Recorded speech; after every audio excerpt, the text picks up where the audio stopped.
Imagine you ruled a small, landlocked kingdom with almost no natural wealth.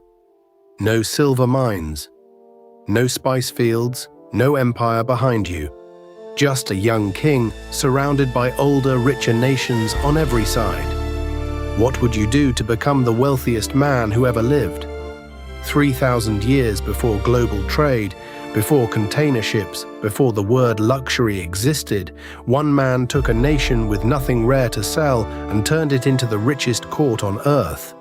Kings traveled for months just to see his wealth with their own eyes. And when the Queen of Sheba arrived, the Bible says there was no more spirit left in her. His name was Solomon, and what he built in the book of 1 Kings is, almost line for line, the same playbook luxury empires use today to print money from gold, rarity, and desire. The Bible wrote down the strategy. Most people read right past it. By the end of this video, you will know the 4 exact moves Solomon made and how to run the same system on your own money and your own business. Stay with me. Move number 3 is the one almost nobody has the nerve to pull off. Jerusalem 3,000 years ago.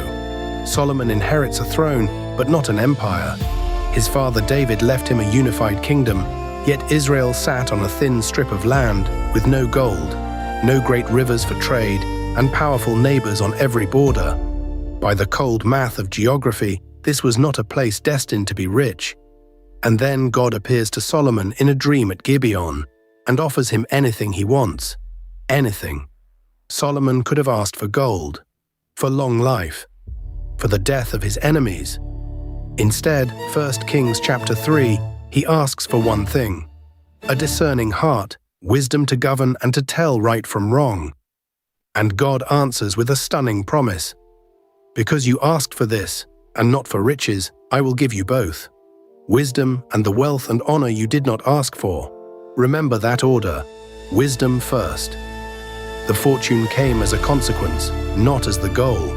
That single dream is the hinge the entire empire turns on. Solomon did not chase money.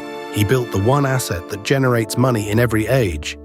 And everything that follows, the ships, the gold, the spice, flows out of that one decision in the dark.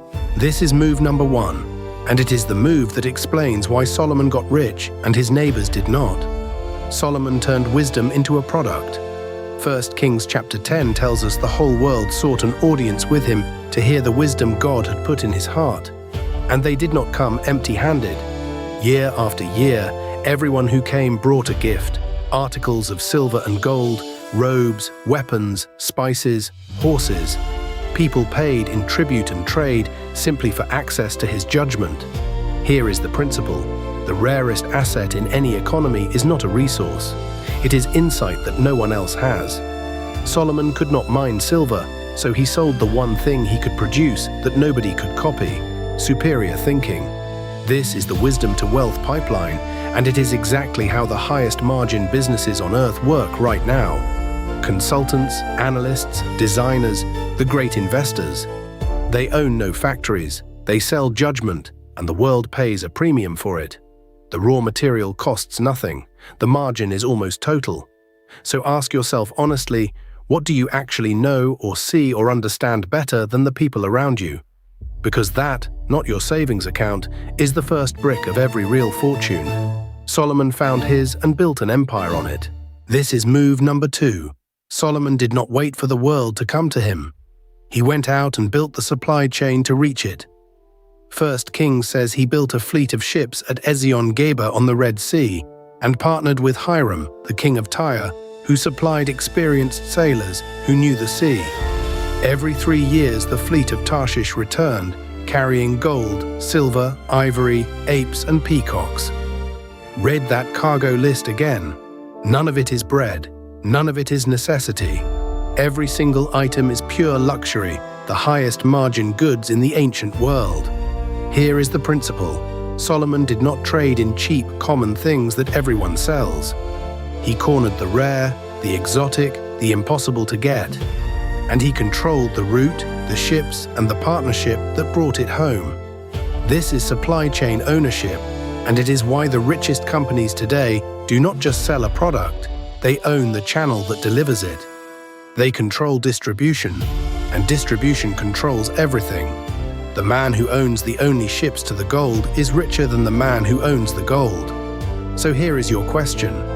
Are you selling a common thing in a crowded market, or have you found the rare thing and the channel only you control?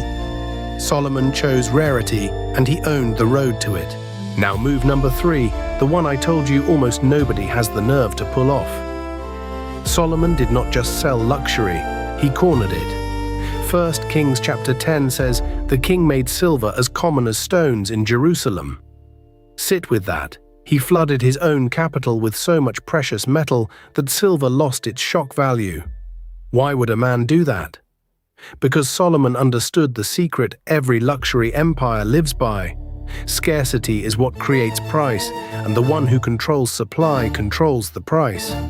He imported horses from Egypt and quay and resold them to the kings of the Hittites and the Arameans. He became the middleman the entire region had to go through. He positioned himself at the choke point of trade, and everyone paid the toll. This is the move that feels ruthless, and it is exactly what dominant companies do today. They corner the high-margin market, control the supply, and set the price the whole industry must accept. The crowd competes on volume and bleeds out. The empire controls the bottleneck and prints money. So ask yourself, are you one of 1,000 sellers fighting on price, or are you the one gate everyone has to pass through? Solomon built the gate, and the gold of the world flowed through his hands because of it. This is move number 4, and it is the move that the get-rich crowd always deletes. The one that decides whether your fortune blesses you or buries you. Go back to that dream at Gibeon. The wealth was the consequence of asking for wisdom to serve. And for a time, Solomon used it exactly that way. He built the temple. He brought peace and justice. The wisdom was anchored to a purpose beyond himself. But here is the warning the Bible refuses to hide. Later in his life, Solomon let the wealth become the point. 1 Kings 11 tells us his heart turned. The gold, the horses, the hundreds of foreign wives and their gods, all the things wisdom was supposed to serve, began to own him instead. The richest man alive ended his reign with a divided kingdom and a grieving heart. This is move number 4. The wealth was never the goal, it was the tool. Solomon proved both halves of the same truth in one lifetime.